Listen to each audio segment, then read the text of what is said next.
దృష్టికి మిమ్మును మీరు తగ్గించుకోండి, అప్పుడు ఆయన మిమ్మును హెచ్చించును. హల్లెలూయా, హల్లెలూయా. ప్రియులారా, తగ్గింపులో దేవుని హెచ్చింపు, తగ్గింపులో దేవుని హెచ్చింపు. ప్రభు దృష్టికి మిమ్మల్ని మీరు తగ్గించుకుని అప్పుడు ఆయన మిమ్మల్ని హెచ్చించునంటే మనుషుల దృష్టికి కాదు. ఇప్పుడు నడిచేది అది మనుషుల దృష్టికి తగ్గించుకొని ఇప్పుడు ఏం నడుతుందో పాగు నడుతుంది అన్నట్టుంది. ఇప్పుడు ఇంద్రియ నడిచేది పాగే. ఇప్పుడు మీరు ప్రభు దృష్టికి మిమ్మల్ని మీరు తగ్గించుకోండి అయ్యా అని పరిశుద్ధ లేఖనం సెలవిస్తా ఉంది. ప్రభు దృష్టికి కనుక మనల్ని మనం తగ్గించుకుంటే ఆయన ఏం చేస్తారట? హెచ్చిస్తారు.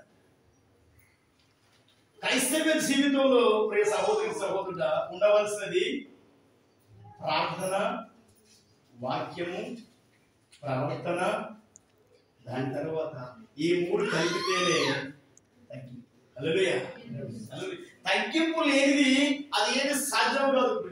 హల్లెలూయా. తగ్గింపే మూలం. క్రైస్తవ జీవితానికి ఉండవలసిన ముఖ్యమైన మూలమైన పుటము తగ్గింపు. తగ్గింపు లేనిదే ఏది సాధించదు. మిమ్మల్ని మీరు తగ్గించుకున్నట్లయితే ఆయన నామంలో హెచ్చించబడతామని లేఖనం సెలవిస్తుంది. హల్లెలూయా. తగ్గింపులో దేవుని హెచ్చింపు. మనకు కావాల్సింది ఏంటంటే ప్రియులారా, దేవుడు కనబడని దేవుడి దగ్గర మనం తగ్గించి ఉంటే ఏం లాభము? కనబడని దేవుడి దగ్గర ఎందుకు? కనిపించే మనుషుల దగ్గర మనం తగ్గించుకుందామని చెప్పేసి ఎవరిష్టానుసారంగా వాళ్ళు ఎవరికి వాళ్ళు వాళ్ళ వాళ్ళ స్టేజ్ని బట్టేసి వాళ్ళ పరిధిని బట్టేసి పరిస్థితిని బట్టేసి తగ్గించుకుంటారన్నారు తప్ప దేవుడి దృష్టి గట తగ్గింపు రావడం లేదు.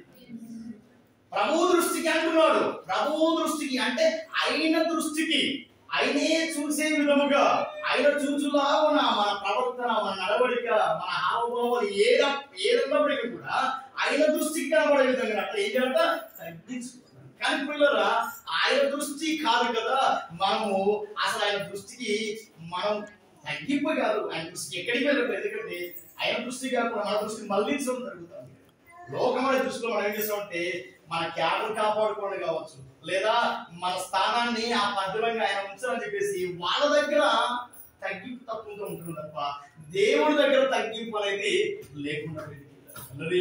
కానీ ఏమి చేసినప్పుడు ఇలా క్రైస్తవ జీవితంలో తగ్గింపు తత్వము లేనిది దేవుని ఆశీర్వదించింది. తగ్గింపు లేనిది నీకు ఆశీర్వాదం రాదు. తగ్గింపు ఉంటేనే తగ్గింపు లేదని నువ్వు ఏమి చేయలేవు. ఇంకా ఎంత ప్రార్థన చేసినా, ఎంత వాక్యానుసారమైన జీవితాన్ని ఏం చేసినా కానీ నడిచినా కానీ నీకు తగ్గింపు లేకపోతే నీకు ఆశీర్వాదం రాదు. హల్లెలూయా. క్రైస్తవ జీవితం ఉండవలసింది ఏంటిదమ్మా? తగ్గింపు. కొంచెం ముందుకు వెళ్దాం ప్రియులారా. పేతురు రాసినటువంటి పత్రిక మొదటి పత్రిక 5వ అధ్యాయము. పేతురు గారు రాసిన పత్రిక మొదటి పత్రిక 5వ అధ్యాయము 5వ వచనం. Page number 260. పెద్దలకు లోబడి ఉండుడి. మీరందరూ యేసువాని ఎడల దీన మనసు అను వస్త్రము ధరించుకొని మిమ్మును అలంకరించుకొనుడి. దేవుడు అహంకారులను ఎదిరించి జీవులకు కృప అనుగ్రహించును. హల్లెలూయా. దేవుడు తగిన సమయమందు మిమ్మును హెచ్చించునట్లు ఆయన బలిష్టమైన చేతి కింద దీన మనస్సు కలిగి దీన మనస్సులై ఉండుడి. హల్లెలూయా. ఆయన మిమ్మును చాలు చిన్నలారా, మీరు పెద్దలకు లోబడి ఉండుడి. మీరందరూ ఎదుటి వాని ఎడల దీన మనస్సు అను వస్త్రము ధరించుకుని మిమ్మును అలంకరించుకోండి. దేవుడు అహంకారులను ఎదిరించి దీనులకు కృప అనుగ్రహించును. దేవుడు తగిన సమయమందు మిమ్ము హెచ్చించినట్లు ఆయన బలిష్టమైన చేతి క్రింద దీన మనస్కులై ఉండుడి. మనం ఏం జరుగుతా ఎలా ఉన్నారో తెలుసా? దేవుని బలిష్ట చేతుల కింద, ఆయన బలిష్టం కింద మనం ఏమి ఎలా ఉండాలట? దీన మనస్సు అయి ఉండాలి. అహంకారం ఎదిరించాలి. అహంకారం ఎదిరించండి అంటే ఎలా దీన మనస్సు కలిగి. హల్లెలూయా.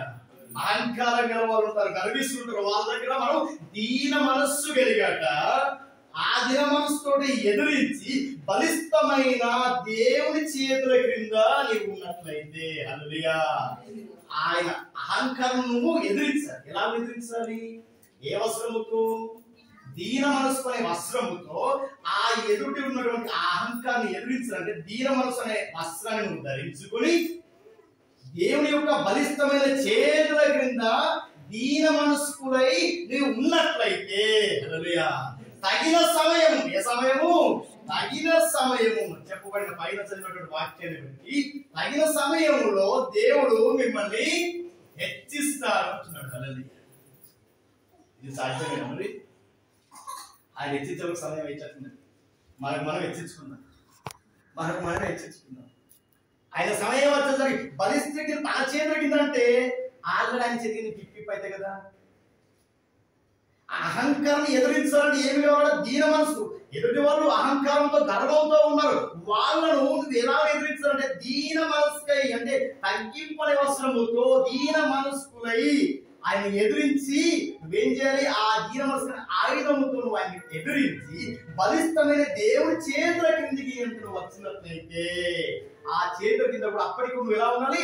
దీన మనస్సులై ఉన్నట్లయితే తగిన సమయంలో, హల్లెలూయా, తగిన సమయంలో ఆయనను హెచ్చిస్తాడు.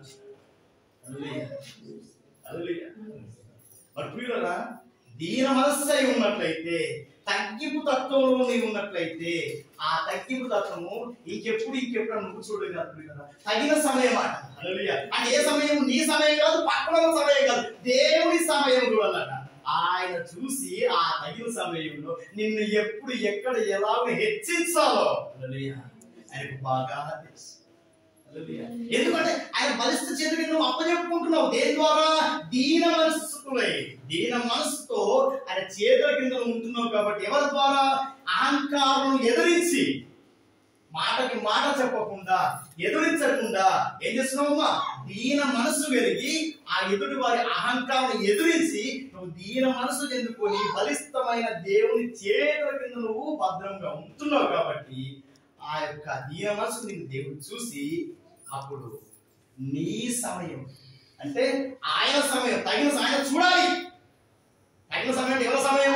నీ సమయం. చాలా ఓపిక పట్టాను ప్రభువా, మస్తు ఓపిక, నాంత ఓపిక లేదు ప్రభువా, పోయిన 7 మస్తు ఓపిక పట్టాయి, 7 చూడ ప్రభువా, మస్తు ఓపిక పట్టిన ప్రభువా అని నీ సమయాన్ని నువ్వు వ్యక్తపరచుకోవడం కాదు. హల్లెలూయా. ఎవరి సమయం మాట? ఆయన సమయము. ఎవరాయన? దేవుని సమయము. ఎందుకంటే తగిన సమయంలో నేను హెచ్చించడానికి ఆయనకు సమయం రావాలి. ఒక పెళ్లి విందులో రాక్షస మరియమ్మ ఆ పెళ్లికి వెళ్ళింది. ఇన్విటేషన్ యేసుప్రభువు వారికి అందింది. యేసుప్రభువు వారితో శిష్యులందరూ కూడా వెళ్ళిపోయారు. అక్కడ ఏం జరిగిందో ఒక కొరత ఏర్పడింది.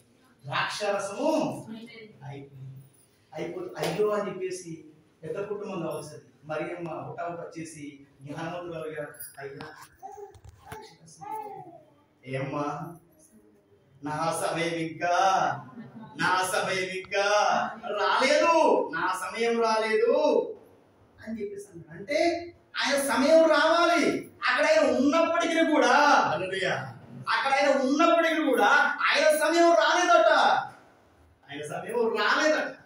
నా సమయం రాలేదు కదమ్మా, నా సమయం ఇంకా ఉంది. అంటే ఇంకా చూస్తా, నేను ఇంకా చూస్తా.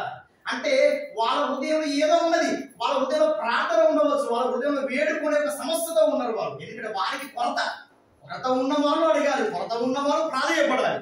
నీకేంటమ్మా పెళ్లికి వచ్చినాం, ఎట్లా వచ్చినాం అట్లా వచ్చి తినేసి వెళ్ళిపోవాలి, నీకెందుకమ్మా అని మళ్ళీ మాట మాట్లాడుతున్నాను. హల్లెలూయా. ఇన్విటేషన్ అది కాదండి, భోజనం చేసావా, చదివించామా అని వెళ్ళిపోయామన్నా. నీకెందుకమ్మా, సాంబార్ అయిపోతే నీకెందుకు, అన్నం అయిపోతే నీకెందుకు అని అక్కడ ఏమంటారంటే నా సమయం ఇంకా రాలేదమ్మా. తగిన సమయం కొరకు నువ్వు చూడాలి ప్రియులు, తగిన సమయం కోసము దేవుడు చూడాలి. ఎంత ఓపిక పడుతున్నాను, ఎంత ఓపిక పడుతున్నాను తెలుసా అనే విషయం నువ్వు మాట్లాడుతున్నావు, కానీ నీ ఓపిక అక్కడికి చేరలేదు ప్రియులు. నీ ఓర్పు, నీ సహనం, నీ తగ్గింపు అక్కడ రాలేదు. ఇంకా పోయిన సంవత్సరం అంతా ఓపిక పట్టలేదు, ఈ సంవత్సరం ఓపిక పట్టదు. ఇంకా నేను పట్టేదే లేదు. అనవచ్చు. కానీ నీవు పడుతున్నటువంటి ఆ యొక్క ఓర్పు నేర్పులో అసలు అక్కడికి రాలేదు. అదే దీన మనసు అంటున్నాడు. దీన మనసుని అహంకారాన్ని ఎదిరించడానికి నేను ఏం తగ్గింపు తత్వంలో నువ్వు అమర్చుకుంటే నీవు క్రీస్తులోకి ప్రవేశం. హల్లెలూయా. నీకు తగ్గింపు ఏదైతే వస్తుందో అప్పుడే ఆయన సమయం స్టార్ట్. తగ్గింపు సమయం ఏంటంటే నీ సమయం కాదు, 10 రోజులు కాదు, 20 రోజులు, నెల రోజులు కాదు, ఆయన వరకు చేరేసేంత సమయం. ఆ సమయం కాదు, తగిన సమయం అంటున్నాడు. హల్లెలూయా. తగిన సమయం, తగిన సమయం చూసి హెచ్చిస్తానంటున్నాడు. అంటే ఓపిక పడ్డాను, నా ఓపిక అంటే నశించిపోయింది పాస్టర్ గారు, నా ఓపిక నశించిపోయింది బ్రదర్. అమ్మ చాలా ఓపిక పడ్డాను. ఓపిక నీకున్నదా? దేవుడు. హల్లెలూయా. ఇంకా నువ్వు కూడా నీ అవిధేయత చూస్తున్నాడు చూడు, ఆయన ఓపిక. హల్లెలూయా. ఇంకా నువ్వు కూడా నీ అలక్ష్యం చూస్తున్నాడు చూడు, ఆయన ఓపిక. ఇంకా హల్లెలూయా. ఈ సమయమే అయిపోయిందని చెప్పేసి నేను ఇంకా చాలా సంవత్సరాలు ఓపిక పడతానని చెప్పినట్టు ఇది ఓపిక కాదు, ఇది తగ్గింపు కాదు. ఎందుకంటే ఆయన సమయం కాలేదు. అడిగా తగ్గిన సమయంలో నేను హెచ్చిస్తానంటున్నాడు.